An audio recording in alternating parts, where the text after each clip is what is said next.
Recently, a few months ago, I moved into a new house in the mountains. It's almost always cold and I'm surrounded by woods, but I like it, as it's easier to do my job in isolation, with little distractions. I sell paintings and am paid a small monthly check to write poems for a magazine that is both online and physical. The new surroundings have given me all sorts of inspiration, both for writing and painting. The strange occurrences started about a week into my living here. More and more frequently, I'd find dead animals nearby. Not really gored or anything, just dead. Rabbits, birds, and the occasional fox. It freaked me out, but I just assumed a predator of sorts was showing off because they felt threatened by me. I decided always to carry around a gun and a taser, just to be safe. I also decided to call an expert of the mountains and asked him to visit. When he came, he seemed worried. Now, this man was a fairly old Native American who had lived on these mountains for about his whole life, so this concerned me, knowing he knew just about everything on this mountain. He sat me down and told me a tale of a dark creature, born of hunger and cold, a Wendigo. I was skeptical. This was a creature of fiction, at least I thought it was. He left with a stern warning to never stray too far from home without good reason, and never follow the voices of the forest, as it may be a Wendigo luring me to their feeding grounds. I spent the next few days watching the woods closely. Maybe if I got a glimpse of whatever was in the woods, my mind could be put at ease. At first I saw nothing. Then I saw swift movement among the underbrush and trees. It wasn't until around the 5th day of watching that I saw something clearly. Something standing upright, with deer-like legs, staring at me with pale eyes. I quickly went inside, suddenly feeling chilled to the bone. It took a bit and some self-pumping before I could go back outside to do my painting and wood watching. I found myself putting what I could see of the creature in my paintings, but I could never catch the coldness of its eyes quite right. It fascinated and terrified me greatly, but I couldn't stop. The creature got braver, showing a bit more as time passed. I could now confirm it had a large set of antlers, and its front limbs were not hooves like its back legs, but claws. It watched me almost as curiously as I watched it. I knew then that it was likely a Wendigo, one that decided to watch me. Although I didn't dare attempt to approach it, knowing its curious nature might be as deceiving as a wolf's smile. Although I never verbally called it this name, I subconsciously named it Branch. It seemed to suit. He started, or I think it was him, pushing over items on my porch like empty paint pots and small decorations, going back to the tree line by the time I come outside. It didn't really bother me as nothing got damaged. Kind of reminded me of a cat, actually. I began speaking to it, not expecting responses. While I painted, I would just ramble out loud, knowing he was just at the trees. I don't know if he listened, but I think he did, as his ears would face towards me the whole time, those long, slightly disproportionate ears. One day he appeared with scars, a few still bleeding. This concerned me, but I couldn't get close to him. He was an injured animal and would even more likely attack me if I got close. After a few days, they healed to pale marks on his skin. This happened a few times, but I learned to ignore it. This routine went on for a good while. I watched him, and he watched me, but we kept our distance. But that changed yesterday. He approached me, and I didn't even notice till I saw his shadow. I looked up and saw shaggy black fur that smelled like rotting meat. I could see his cold, empty eyes so clearly now they were genuinely curious, but hungry. I didn't move. I froze up. I didn't even shiver. After what seemed like an eternity, he turned and headed towards the trees. I didn't dare move until he disappeared among the trees. I went inside and called the man that warned me of them. He agreed to come pick me up when we could. I'm waiting for the man to get here, Branch is staring at me through the window. A few hours after the man pulled in the front, which, unlucky for me, was where Branch was. I got the meat chop I'd pulled out earlier and stepped outside. Branch was staring through the window, and when he turned to look at me, I made sure to look at his chest fur rather than his soulless, cold eyes. I threw the meat, but he ignored it, didn't even twitch. I started to slowly move towards the man's truck, Branch's eyes tracking me. As I moved off the porch, he started to follow me, his hooves making heavy footfall on the wood. His eyes never left me as I slowly made my way to the car. He slowly followed, staying 3 feet away, no more, no less.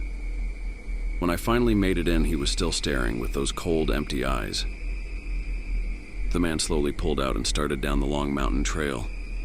He started muttering about how I shouldn't have let it get this far, as well as other colorful words and terms. Right now I'm at his cottage at the base of the mountain. I'm still shaken, and I don't know if I want to risk going back. His wife is lovely and treats me well as far as guests go, but I know I'll have to leave soon. The man explained that the Wendigo was one well known on the mountain, known for only attacking young females, always leaving the head intact. Now this is only semi-relevant as I am a man, but he can't explain why he's taken a sudden interest in me. Maybe he's contemplating eating me. In a few hours he's taking me back, he's given me food, a gun, several rounds, and a blowtorch.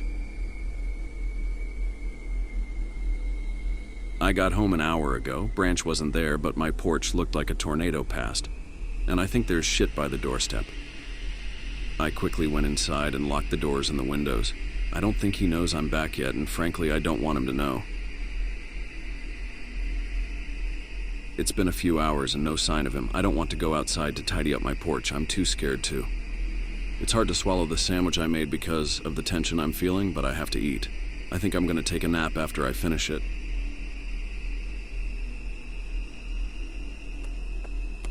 He's here.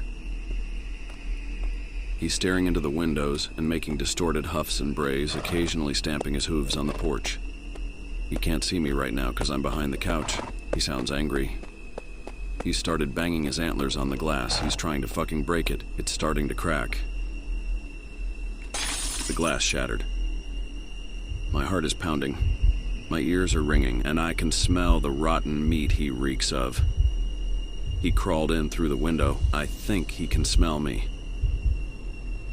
He started knocking over random things, but I'm frozen. I can't bring myself to peek. I might try to make a run for it, or I'll have to wait it out. He just went down the hall. I'm gonna go out the front and run.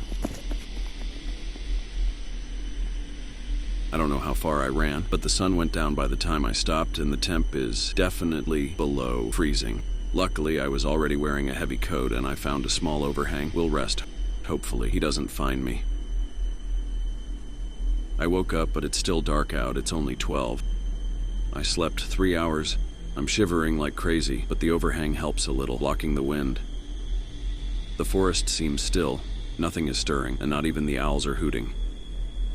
I'm gonna go back to sleep. Hopefully, it'll light out when I wake up this time.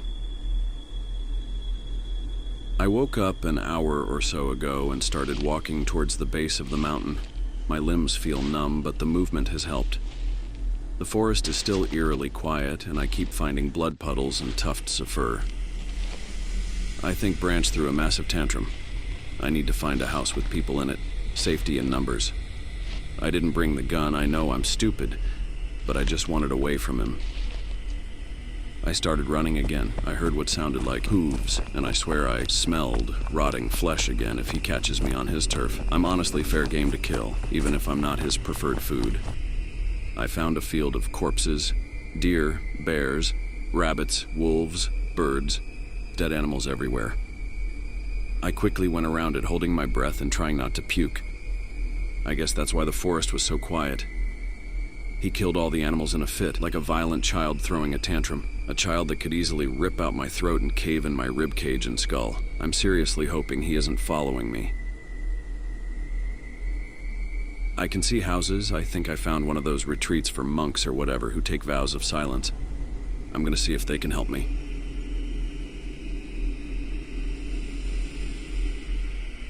So, good news. They happily let me into a living area where I could warm up and provided food and a warm drink. I think it's just milk. They contacted someone and wrote me a note saying that someone would be coming for me to take me off the mountain.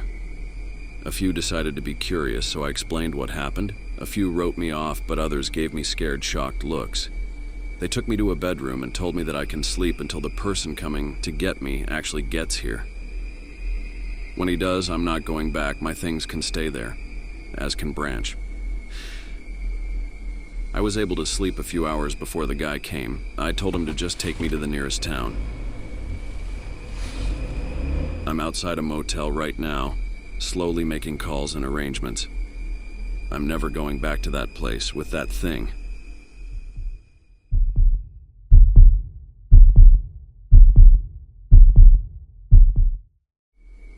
First things first, this happened to me when I was around 10.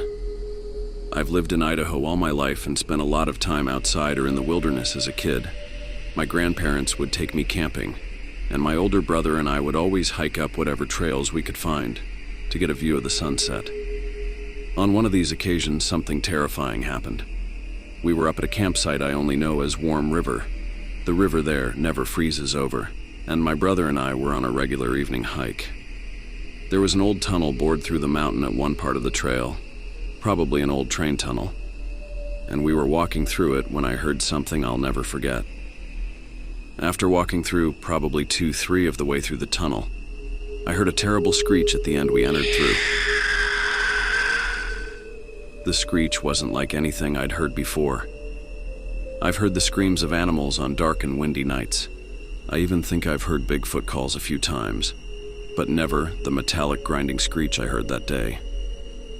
The point is, whatever the sound was, it did not sound natural in any capacity. I probably jumped 5 feet in the air when I heard it, and my brother shouted a few choice curses before shooing me quickly to the exit of the tunnel. At this point, my brother decided we should just continue walking and head back after whatever made the noise hopefully cleared out. We didn't have any firearms on us, so I was pretty upset. My brother reassured me we would be fine, and we made the walk back without incident. However, I didn't get any sleep that night. Whether it was the thing that screeched at us or just my imagination, I heard things moving around the campsite the whole night, as well as whispers echoing through the darkness outside the trailer. I woke my brother up a few times to check out what it was, but he refused each time, telling me that it was probably just other campers staying up late and enjoying themselves. The rest of the trip was pretty normal. We packed up the following day and my life continued as normal. I was disconcerted, but chalked what happened up as a harmless event that I must have been exaggerating in retrospect. A few weeks later, I went up to Pine Basin, an old ski lodge my family rented each year for family reunions. Here I would mess around with my cousins, our favorite activities being night games. We would play hide and seek, a game called Ghosts in the Graveyard, and other games like that. In one instance, I was chosen to be the seeker for a hide and seek game. Because I was one of the younger cousins, I got a flashlight as an advantage. Normally, all the younger cousins hid close to the lodge, and the older cousins hid in the nearby trees, or at the base of the nearby mountain. As I was searching near the bottom of the mountain, I heard a familiar whistle up the mountain a bit. We would always whistle as a hint at our locations. It sounded like someone was hiding way up near a tree known as the underwear tree, so I began trekking up toward the whistle. As I climbed closer, I got an uneasy feeling in my stomach. I continued wearily and convinced myself that I would be fine. I hated walking in the night alone, but figured whoever I found would walk me back to the lodge. As I neared the tree, I noticed that it was deathly silent. This alerted me that something was very wrong because you could always hear the adults having fun back at the lodge. I was anxious to hurry back, so I called out, "I found you, Scott." I thought the whistle was my older cousin's. "None come back down with me." I got no reply, but I wasn't planning on waiting. As I began walking back down the path, I heard a voice call, "You almost had me," so I ran back up to investigate. I flashed my light in the branches of the tree and saw a monstrosity that was not my cousin. It looked like a poorly drawn stick figure, made into a human, with its emaciated figure and lifeless eyes. I remember its face looked like the skin on its head was being pulled from behind. It had torn and stretched features. As soon as I saw the creature, I screamed, dropped the flashlight, and ran back to the lodge. The entire time I ran, I was overcome by an overpowering smell, and I could hear the thing running after me. As I approached the camp, I saw a few people, my cousins, at the bottom of the mountain waiting for me. I was crying and shaking, and they took me inside. I told my dad what happened, but my cousins all said they didn't see anything following me. The adults kept us inside for the night, and I kept hearing sounds drifting in from the mountains. I never played night games after that happened, and was always terrified that my cousins wouldn't listen to my warnings. Ever since that night, I have always felt uneasy up in those mountains. I used to be really religious and figured it was a demon of some kind trying to kill me or something like that, but those mountains have never felt the same after that incident.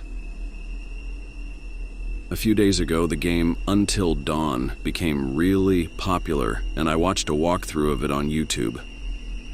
When the Wendigo first appeared in the game, I got chills down my spine. It was exactly what I saw, and I did a ton of research on them. I figure someone must have gotten snowed in at that old lodge and resorted to cannibalism. But that doesn't explain what happened at Warm River. It never occurred to me until watching Until Dawn that they might be from the same thing. I still hear that screech from time to time, and it scares the hell out of me every time.